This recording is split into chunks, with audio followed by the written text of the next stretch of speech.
Liverpool have been no strangers to headlines this season, but the latest development involving one of their players has left supporters talking once again. Following a recent twist in the club's ongoing campaign, the Red Star has made a revelation that few saw coming, offering rare insight into the current mood behind the scenes. As uncertainty continues to linger over Liverpool's form and direction, this unexpected admission could raise fresh questions about what's really happening at Anfield. Let's break this down in today's video, along with all the other Liverpool news from the last 24 hours. There is so much to discuss in today's video, so be sure to like the video and subscribe to the channel for daily Liverpool content. But first, Luca Stephenson's loan spells at Dundee United can so far be deemed a resounding success, but they haven't been without difficulty for the Liverpool youngster. A versatile academy player, Stephenson headed up to Scotland at the start of last season and made such an impact that he was named Dundee United's Young Player of the Year. This season he has gone back on loan to the Tangerines after his last campaign ended in April due to a double hernia surgery. Since October 2024, he had been struggling with the issue and has now spoken candidly about the screaming pain induced by the injury. "You almost forget what it's like to feel 100% fit," Stephenson told the Courier. "Last year I didn't feel that an awful lot. This season I feel as sharp as I've ever been. I played on a lot of medication last year. I didn't train much during the week. I would do Thursday and Friday sessions, then play on a Saturday. It was a lot of tablets on the Friday and Saturdays building up to the matches. The running wasn't so bad, it was more the ball striking. I couldn't really kick the ball beyond 5 yards or 10 yards without getting a screaming pain in my groin to the abdomen area, which isn't great as a footballer. The medication eased it, but when you got 70 to 75 minutes and that wore off, you were just back in square one again." When Stephenson eventually went under the knife, manager Jim Goodwin said, "Luca has been playing with a double hernia for about the last 4 months. Liverpool have been brilliant and have allowed Luca to manage it himself. Credit to him for the resilience and determination he has shown in order to play through the pain barrier for the club." Stephenson has started each of Dundee United's 8 domestic games this season, playing on the right and scoring twice, both against Hibs in September. His most recent outing finished in a 3-1 win over St Mirren, with Stephenson emerging battle-scarred from the encounter.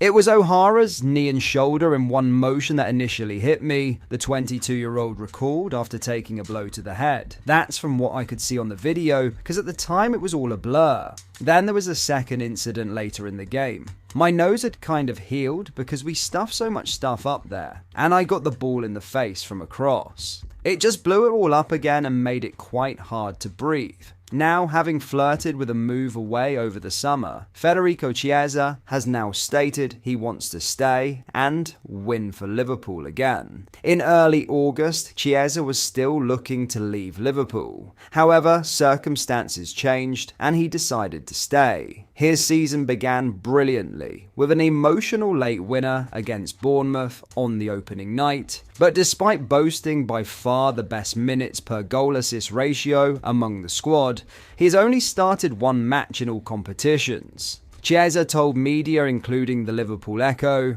"At the moment, I'm happy with what I'm doing. I'm not happy with what the situation is like for the team because we're not winning, but personally, I think I'm giving a lot to the team, to the fans, and I want to keep doing that in order to win in the future. That's the main reason I'm doing this. Obviously, I want to stay here and I want to win for Liverpool again." Chiesa's only previous start this season came in the 3rd round of the Carabao Cup, when he was arguably the Reds' best player in a 2-1 win over Southampton. Now, in the next round of the Cup, he is set to play again, this time against Crystal Palace. Chiesa had played even fewer minutes at this point last season, managing just 123 minutes before Christmas. "Last year I wasn't fit enough. I wasn't mentally ready and I didn't play," he explained. "I was totally okay with it because I wasn't up to speed with the other lads. This year I felt as soon as we started, I felt better physically and mentally. I have played more and I still need to play more to reach the level. I was playing a lot when I won the Euros in 2021. I'm a different player now, but I like where I'm going, and I like the fact I've improved in many aspects of my game, apart from the fact I've lost a bit of speed. In other news, Harvey Elliott's loan spell at Aston Villa has hit a worrying standstill, with the midfielder facing an uphill battle to regain his place in Unai Emery's squad. The 22-year-old was left out entirely for Villa's 1-0 victory over Manchester City on Sunday, marking his fourth consecutive game without an appearance across all competitions. It's a clear indication that Elliott currently finds himself on the fringes of Emery's plans, and that his route back into the starting lineup looks increasingly uncertain. Villa's recent form only complicates matters further. The Midlands side have won 4 straight Premier League games, climbing to 8th in the table and building impressive momentum. With the team performing well, Emery has little incentive to make unnecessary changes. The Spanish coach is known for his tactical discipline and reluctance to disrupt a winning formula, which leaves Elliott in a precarious position as he watches from the sidelines. Despite his omission, Emery has downplayed any suggestion of personal issues between himself and the young midfielder.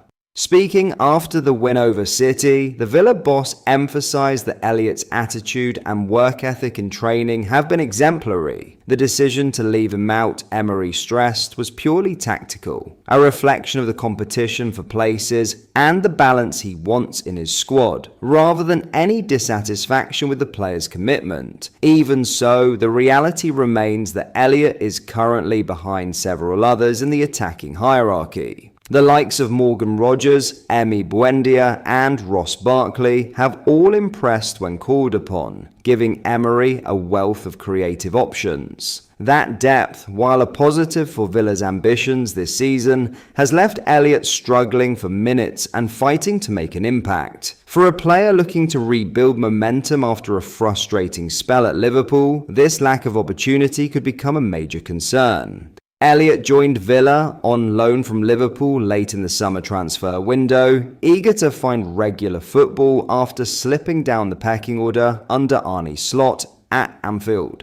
The move included an obligation to buy clause set at around £35 million, but crucially that clause only becomes active if he reaches 10 appearances for Villa this season. So far, Elliott has featured just 5 times in all competitions, 3 in the Premier League, 1 in the Europa League, and 1 in the EFL Cup. With nearly a third of the season gone and no sign of a breakthrough, the clock is ticking. If he fails to hit the 10-game threshold, Villa will not be required to make the deal permanent, and Elliott will return to Liverpool next summer. For a player once regarded as one of England's brightest young talents, it's an uncertain moment. Elliott still possesses the technical skill and intelligence that made him such a highly rated prospect. But at present, he's caught in a situation where form, competition, and circumstance have all combined to hold him back. Unless Emery's plans shift or injuries open the door, Elliott may find himself waiting longer than expected for another chance to prove his worth in claret and blue. But that is all for today's video. Thank you for watching. I hope you enjoyed. If you did, please drop a like on the video and subscribe to the channel for daily Liverpool content. We post all the latest Liverpool news every day, so join our fast-growing community so you never miss out. Thank you. I'll see you in the next video.